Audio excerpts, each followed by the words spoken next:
اور اگر وہ مرنے والا جھٹلانے والے گمراہوں میں سے تھا تو اس کی سخت کھولتے ہوئے پانی سے ضیافت ہوگی اور اس کا انجام دوزخ میں داخل کر دیا جانا ہے۔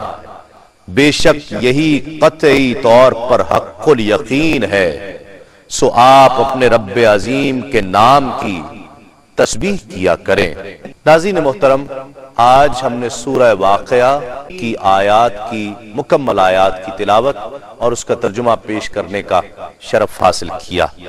اس دعا کے ساتھ آپ بھی دعا کیجئے، میں بھی دعا کرتا ہوں کہ اگر پڑھنے میں، سننے میں، دوران تلاوت، دوران ترجمہ اگر کچھ بھی پڑھنے یا سننے میں کوئی غلطی رہ گئی ہو تو اللہ رب العزت ہم سب کو معاف فرمائے۔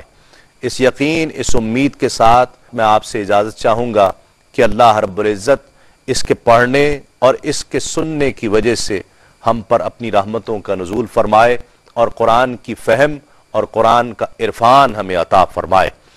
کل تک کے لیے اپنے میزبان تسلیم احمد صابری کو اجازت دیجیے۔ تسلیم کھڑا دیر سے ہوں در پللا، مجھے بھیک دو خدا